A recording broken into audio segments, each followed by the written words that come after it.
Good morning students. Electrical measurement and instrumentation EE 204 की इस class में आप सभी का स्वागत है। हम डिस्कस कर रहे हैं इंस्ट्रूमेंट ट्रांसफार्मर। हम कुछ बेसिक चीज़ें इसके बारे में, इसके यूजेस, इसके एडवांटेजेस पढ़ चुके थे। अभी हम आज की क्लास में स्टार्ट करने जा रहे हैं करंट ट्रांसफार्मर। करंट ट्रांसफार्मर की कुछ डिटेल्स के बारे में हम पढ़ेंगे जो कि आपके एग्ज़ाम पॉइंट ऑफ व्यू से इम्पॉर्टेंट है।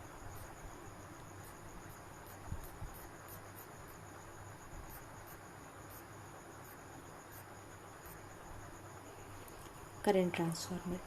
In order to minimize the exciting ampere turns required, the core must have a low reluctance and small iron losses. क्या बोला हमने? हमारे लिए सबसे इम्पॉर्टेंट होता है किसी भी इक्विपमेंट की एफिशिएंसी को मेंटेन करना, एफिशिएंसी को हाईएस्ट रखना। और हमको पता है एफिशिएंसी को हाई रखने के लिए सबसे मिनिमम क्या होना चाहिए? लॉसेस। यदि लॉसेस कम होंगे तो हमारा जितना हमने इनपुट दिया है वो मैक्सिमम आउटपुट में कन्वर्ट हो पाएगा। और जब इनपुट मैक्सिमम आउटपुट में कन्वर्ट होता है मतलब लॉसेस मिनिमम हो जाते हैं, और लॉसेस मिनिमम हो जाते हैं मतलब क्या होता है? एफिशिएंसी मैक्सिमम हो जाती है। ठीक है, तो अल्टीमेटली हमारा एम है एफिशिएंसी को बढ़ाना, तो हमें क्या करना है? लॉसेस को कम करना है। ठीक है, तो हम क्या चाहते हैं? The core must have a low reluctance and small iron losses. तो इसके लिए क्या होता है कि हमारे पास तीन तरीके की कोर का कंस्ट्रक्शन है। तीन तरह से हमारी जो करंट ट्रांसफार्मर में तीन तरीके से पाई जाती है। एक तो हम बनाई जाती है कोर टाइप, शेल टाइप और ring type. Okay, a current transformer is an instrument transformer which is used to measure alternating current of large magnitude by stepping down by transformer action. ये हमने लास्ट क्लास में भी देखा था। Current transformer की हमको ज़रूरत क्या है? करंट ट्रांसफार्मर में हम क्या करते हैं? हाई वैल्यू ऑफ करंट को मेजर करने के लिए यूज़ करते हैं। अब हाई वैल्यू ऑफ करंट को मेजर करने के लिए हम ट्रांसफार्मर एक्शन वाले प्रिंसिपल स्टेप डाउन का यूज़ करते हैं। स्टेप डाउन करने से क्या होता है? तुम्हारी प्राइमरी में तो जो एक्चुअल करंट है वो फ्लो हो जाएगा और उसका रेशो में सेकेंडरी में वो करंट फ्लो होगा जिसको हम मीटर से पास करेंगे और मेजर कर लेंगे। Correct. The primary winding of CT is connected in series with the line in which current is to be measured and secondary is connected to the ammeter. Clear है ये? तो हमको ये देख सकते हैं हमने यहाँ पे क्या किया? ये हमारी कोर टाइप CT थी। इसमें हमारी ये जो प्राइमरी वाइंडिंग थी, इस प्राइमरी वाइंडिंग में ये देखो यहाँ से सप्लाई जा रही है और यहाँ से जो आउटपुट लिया वो हमने किस में कनेक्ट कर दिया?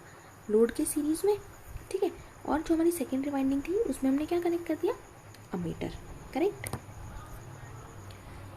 The secondary winding has very small load impedance which is the current coil of ammeter. The primary side has a fewer number of turns and the secondary side has large number of turns. ठीक, तो ये भी objective के लिए एक question बन सकता है।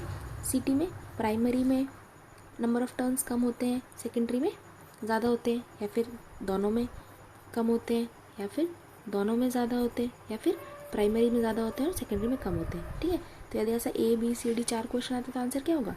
ए। ठीक है, प्राइमरी में कम होते हैं और सेकेंडरी में ज़्यादा होते हैं। The primary winding carries a full load current and this current is step down to a suitable value which is within the range of ammeter. अब एक इम्पॉर्टेंट टर्म है जो कि करंट ट्रांसफार्मर में हम यूज़ करते हैं, instrument transformer में हम यूज़ करते हैं, जिसको बोलते हैं बर्डन। ठीक, तो ये आपको ऐसा 2 मार्क्स के जो आपके क्वेश्चन आते हैं उसमें पूछ सकता है बर्डन क्या होता है। 1 मार्क के क्वेश्चन में भी पूछ सकता है, तो हमको ये पता होना चाहिए। The operation of current transformer differs slightly from the power transformer.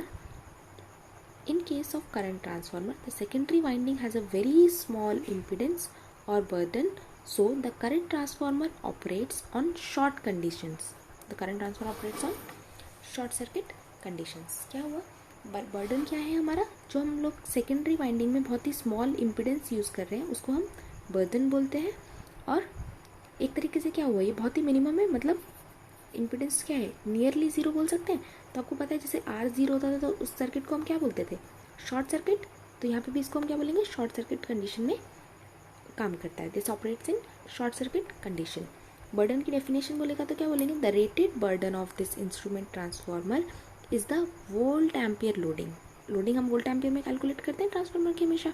तो क्या बोलेंगे? Burden of the instrument transformer is the volt ampere loading which is permissible without errors exceeding the limits, which is permissible without error exceeding the limits.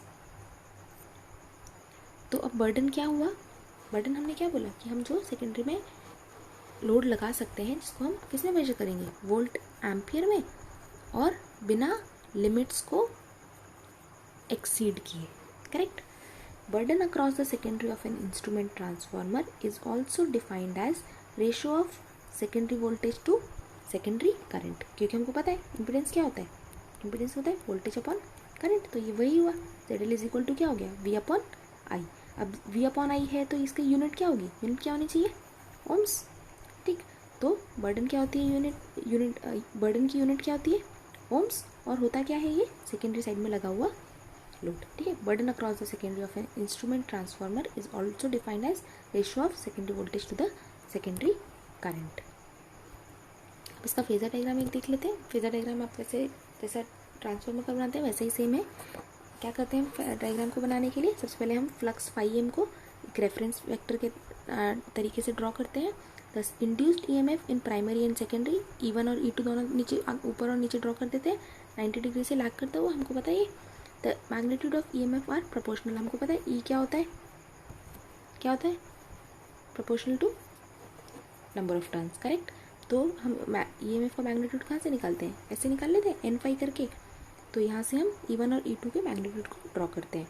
फिर क्या करते हैं, the no load current I0 drawn by the primary has two component. यहाँ पे हम एक no load current phi है, suppose करो फाई नॉट, यहाँ पे I0 ड्रॉ करते हैं। इसके दो कॉम्पोनेंट्स होते हैं, कौन कौन से, एक तो होता है वर्किंग कॉम्पोनेंट और एक होता है मैग्नेटाइजिंग कॉम्पोनेंट, ठीक है। IM और IW इसको हम बोलते हैं। फिर the secondary current I2 lags behind the voltage by an angle phi psi, जो भी आप इसको बोलना चाहते हैं आप वैसा लिख सकते हैं, ठीक है। हम I2 एक बनाएंगे जो कि V2 से लैग करता हुआ होगा, क्योंकि हम यहाँ पे E2 बना रखा था, इधर V2 है, और वहाँ से हम एक एंगल लेके I2 ड्रॉ करेंगे। The angle alpha is the angle produced by burden connected on the secondary side. अब ये याद रखने वाली बात है, एंगल अल्फा कौन सा है, ये जो हमारा लोड वाला साइड पे जो हमने बर्डन कनेक्ट किया, ठीक है, जो उसका बर्डन है उसका जो एंगल होगा V और I के बीच में, वो क्या है हमारा alpha. The secondary current I2 is now transferred to primary by reversing I2 को हम उधर रिवर्स करके ट्रांसफर कर सकते हैं। हमको पता है I1 upon I2 is equal to N2 upon N1 हो जाता है टर्न रेशो से। तो वहाँ से हम I1 की वैल्यू निकाल के दूसरी तरफ शिफ्ट करके ये निकाल सकते हैं, करेक्ट। ये देखिए यहाँ पे कुछ इस तरीके से हमारा डायग्राम बन जाता है। हमारे यहाँ फाई हो गया, इधर E1 हो गया, इधर E2 हो गया। ये आपको निकालना आता है, आप इसको बना सकते हैं इजीली, ठीक। फिर क्या होता है कि हमारे जो इंस्ट्रूमेंट ट्रांसफार्मर होते हैं इसमें दो तरह की एरर होती है, एक होती है रेशियो एरर और एक होती है फेज एंगल एरर। इसको हम आगे क्लास में डिटेल में पढ़ेंगे बिकॉज ये इंपॉर्टेंट है। क्वेश्चन डायरेक्टली आपसे पूछा जा सकता है रेशियो एरर क्या होती है और फेज एंगल एरर क्या होती है। तो आपको वहाँ पे लिखना होगा 2 मार्क्स का 3 मार्क्स का जो भी क्वेश्चन है, पहले आप डेफिनेशन लिखेंगे, फिर इसका मैथमेटिकल फॉर्मूला लिखेंगे, ठीक है। तो इस तरीके से आपको क्वेश्चन में पूछा जा सकता है। फाइनली आपसे क्वेश्चन पूछा जाएगा CT जो है उसका वर्किंग प्रिंसिपल क्या होता है, कंस्ट्रक्शन क्या होता है, कितने टाइप का होता है, फिर आप उसमें बर्डन क्या होता है, और फिर एरर क्या होती है और इस एरर को मिनिमाइज कैसे कर सकते हैं, और फाइनली CT का यूज़ क्या है, फाइनली CT का यूज़ क्या है या फिर उसकी एप्लीकेशंस क्या क्या है, ठीक है। तो जब भी CT के ऊपर क्वेश्चन आएगा हमको पूरा पॉइंट वाइज सारी चीज़ें कवर करनी है। क्या क्या, working principle, construction, errors, error को मिनिमाइज करने के तरीके और उसकी एप्लीकेशन। 10 नंबर का 12 नंबर का जितने का भी क्वेश्चन आता है हमें सारे सभी पॉइंट कवर करेंगे। और यदि सपोज कीजिए आपसे अलग से सिर्फ पूछा जाता है 2 मार्कर में 1 मार्कर में व्हाट इज़ बर्डन, तो आप वो भी बता सकते हैं। आपसे पूछा जाता है व्हाट इज़ रेशियो एरर, आप वो भी बता सकते हैं। What is phase angle error, आप ये बता सकते हैं, ठीक। तो इस तरह का कोई भी क्वेश्चन यदि पूछा जाता है आप क्वेश्चन की लैंग्वेज को समझिए, क्वेश्चन में क्या पूछा है, हमको